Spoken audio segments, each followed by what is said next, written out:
It's party time! Woohoo! Yeah! Oh, yeah! Viva Pinata! Viva, viva, pinata, yada, yada! There's a place where everything's sweeter. Step on the candy, oxygen meter. Meet all the candy-filled creatures. Party animals! All pinatas love to dance. Feel the music start to prance. Boogie like they're dancing our pants. Welcome to picturesque Pinata Island. In its many gardens, all manner of pinatas live, dance, and dream that one day they will be chosen to entertain at a party as only pinatas can. Well, most pinatas, that is. How fun! Shake it, shake it, shake it. Like a party animal. Break it, break it, break it. Like a party animal. Shake it, shake it, shake it. Like a party animal. Break it, break it, break it, break it, break it. Party animal! Love to rock and love to bounce. But it's what's inside that counts. Delicious candy in large amounts. Party animal. So grab a stick and take a swing. Do the pinata thing. Come to the place where party is king. Viva Pinata! Carl and Damon here from Brrraains A Head-Banging Life, gbhblofficial for short. And it's They Made What? Into a TV series. Episode number 6 of Season 2, Viva Pinata. Crimes of Passion Fruit, which sounds like a Final Fantasy Unlimited episode title, doesn't it? It does actually, yeah. Yeah. And the Antlers are blowing in the wind. Airing February 24th, 2008 on YTV and September 20th, 2008 on the CW4 Kids. Here we go. You know what it is. We talk it through. Segment number 1, Crimes of Passion Fruit. Guess what? Fergie is trying to get away from Langston, who's trying to capture him from a poor pie. Does a pinata shit in the woods? Yes, they do. And Fergie is doing the same thing. Having had enough, Fergie declares that he's going over Langston's head and going to see the big boss. Okay, I was like, all right, that's cool, because I like this big boss idea, because of the whole video game connections. Now, I will say now, I think Season 2 has more connections to the video game franchise than any other point. And you know why I really notice it? Not particularly with the big boss thing, because with the music, you start to hear more cues and themes from the music. Now, I listen. The reason why is because I like to use certain soundtracks when I'm working, when I'm doing stuff for the site and all that, where I just need to focus because it's monotonous. I can't watch a film. I can't do anything else. I've got to focus on that. And I find that if I listen to something that's got a lot of familiarity to me, that's relaxing and non-distracting, e.g. if I'm listening to a metal album, likely I'm going to start being distracted because I'm thinking, particularly if it's a review thing. So I'll put certain soundtracks on. I'll have Final Fantasy soundtracks on. I'll often use playlists that are based around relaxation and stuff like that. But Viva Pinata is one of the ones I go to regularly, particularly Trouble in Paradise. So a lot of the music's really familiar to me, even though I haven't played the games in a while. Yeah, I mean, it's been a long time. So. Yes. And the big boss agrees to see Fergie, but insists that Fergie wait, something that Fergie doesn't want to do. The pinata begs the big boss to get Langston off his case, but as he gets no response. Now, if you remember, the big boss is represented by a bowl of fruit, which basically has a speaker in it. Yeah. That's how it is. Fergie, though, not getting a response from the big boss, starts to lose his mind and goes mental. Smashes the bowl of fruit that represents him with a stapler. Now, they film it in a way that is... They do the animation in a way that it is supposed to be like a slasher horror. I laughed at that because it's one of those things I'm like, what is this for? Like, it's clearly for a certain type of audience, but I don't know, I find that... Because as well, they also use a variation on Psycho music here, and you know that... the shower scene. Killing him and he eats them with cannibalism. And it's just weird because I'm like, this is still aimed at youngsters. How will they get this reference? Like, who's that reference for? I see that in a lot of kids programs. They do it a lot on DreamWorks and stuff like that. Like I remember watching a DreamWorks way back in the day. And I don't know what it was, but they made a fucking Hannibal Lecter, Silence of the Lambs, Fava Beans, Chianti reference. And I'm like, who's that for? Like, I do realise there are plenty of kids and youngsters, because we certainly can attest to this, who saw horror movies at an earlier age.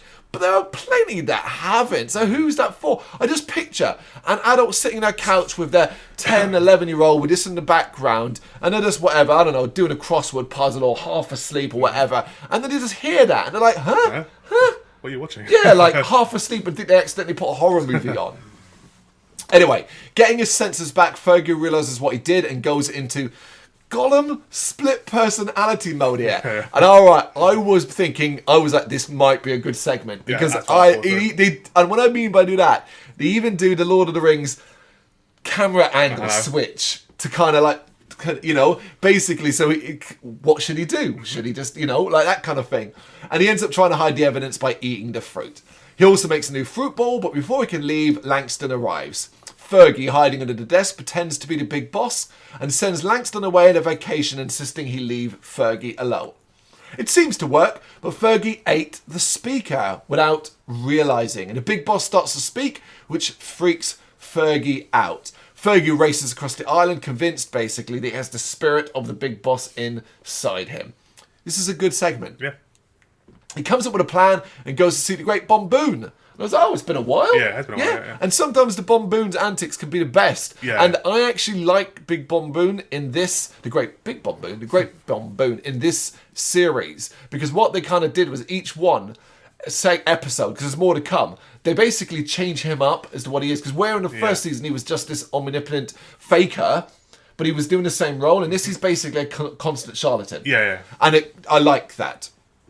Fergie explains that he's possessed, and a Bomboon steps into his role, declaring that Fergie needs an exorcism. Okay. After signing a waiver, because of course, the exorcism begins. But a big boss starts to talk, scaring the Bomboon off, because of course the Bomboon's a faker. When it suddenly becomes real, you don't want to know. The big boss, though, still thinking he is in his office, demands that Langston be brought in, so Fergie goes to get him. He catches up with Langston at the airport and demands that Langston get inside his stomach. This was fucking funny. This results in Langston being chased by Fergie in a reversal. That obviously the rest of the gang seeing this happen baffles everyone. Finally, after actually getting his paws on Langston, the others confront Fergie and he finally admits what he did, and Langston points out, don't be an idiot, you just ate the speaker. They get it out, and impressed by his Langston invasion, the big boss gives him a Langston-free day. But, not today. Yeah. So the chasing continues, and that's the end of the segment. Excellent. Yeah. Clever, original, funny, different, but also working with the characters we now know. Because we now know these. We know what Fergie's like. We know he's prone to hyperbolic outbursts. We know he's prone to believe stupid shit. It all works wonderfully. Yeah. It's a great segment. One of the best we've done. Yeah, I mean, overall from season 1 to season 2, definitely, yeah. I loved it. I thoroughly enjoyed it. And reading it back, the fact I was reading it back and I was remembering and laughing in my head speaks volumes to me. Segment 2, though. The Antlers are blowing in the wind. They're so bereft of ideas, I'm afraid this is another party avoidance segment, even if it starts off differently. A storm is coming, and the pinatas are panicking, except Fergie and Paulie, who are trying to avoid Langston. We're back to Paulie not wanting to go to parties again. You know, it's that random thing they throw in every so often. They hide from Langston and overhear that he's actually looking for Machu Muju, who happens to be hiding with them. So new character. Explaining why she doesn't go to parties, Machu reveals that her antlers stop her being loaded into the cannon, and everyone laughing at her is too much. And I was like, okay, all right. I'm down for this. I honestly thought, here we go, it's going to be such a shit episode. No, I was kind of like, okay, we might be doing a whole something that makes you different. Means you know what I mean, like, and how it makes you feel and how you don't want to be laughed at. That could be, I mean, it's Viva Pinata, so I didn't expect anything fucking deep. I get that, but surely if Langston knows she can't fit, then she can't go. Yes, I mean, of course, when we apply logic to this, if you can't fit in a canonata, why the hell are you trying to present her a party? But, you know, we've criticised Viva Pinata for poor messages. In fact, we've done an episode about looking different, and we were highly critical of the message that sends to a certain degree.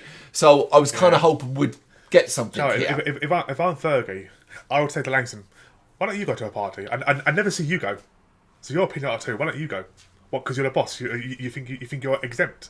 I mean, we don't. Maybe he does. Maybe he does. I'm just presuming because we never see him go to a party. He's chasing the other pinatas and running the machine. Yeah, because he's the boss. He's like in charge of that. I don't know. I don't know. Looking too much into it. Oh yeah. So they now agree to team up and work together to avoid going to parties. The Canonauts. We then get a song. Their theme song and a montage of them escaping Langston's Grass. Happy with this? I find that original and interesting. Yeah, it's good. After about 2 minutes of this, Yeah, 2 minutes. And bear in mind, we've only got like 11, 12 minutes of a segment each time.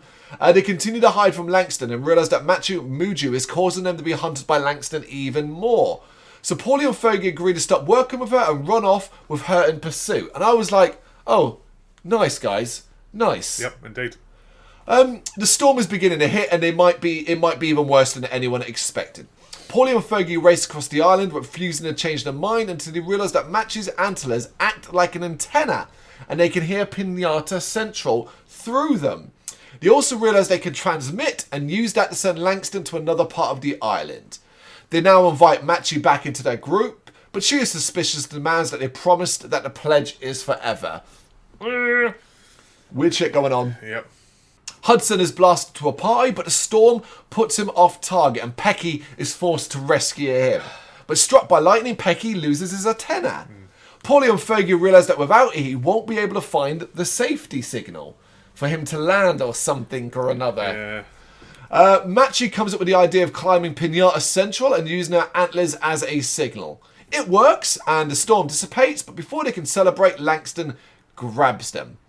It's too late, but it's not, as Langston is actually rewarding them, making Machu director of air traffic and sending the others to a party. So, of course, they run off. And I was like, oh my god, what an absolutely wet fart of an ending. Yep.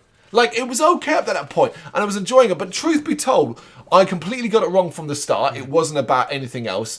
In fact, they technically use Machu. Yeah. You know? But in the end, it's just like the same old. Storm dissipates quite quickly as well, but that's very Viva Pinata. Yeah. And then it's just like, oh, well, that's guarantees Machu's gone from, like, full going forward. Do you want to see her again? And, yeah, I don't know. Like, it just felt like a really wet fart of an ending. It had some good points. Could have been better. I liked the being fired from the cannon and the wind blowing. Yeah.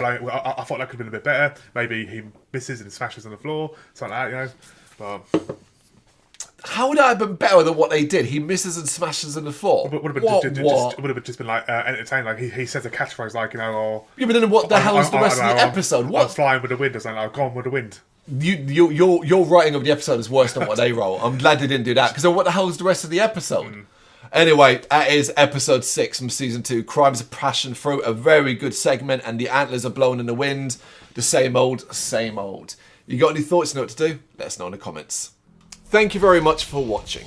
If you'd like to see more content like this, please consider hitting the subscribe button. It is gratefully appreciated. You can find us over at gbhbl.com, our full website, where reviews, news, and so much more goes up daily. We're also on all social media platforms: Facebook, Instagram, Twitter, Threads, at gbhbl. Just search for gbhbl and you will find us out there. We also have merchandise on sale. You can access the shop via the website.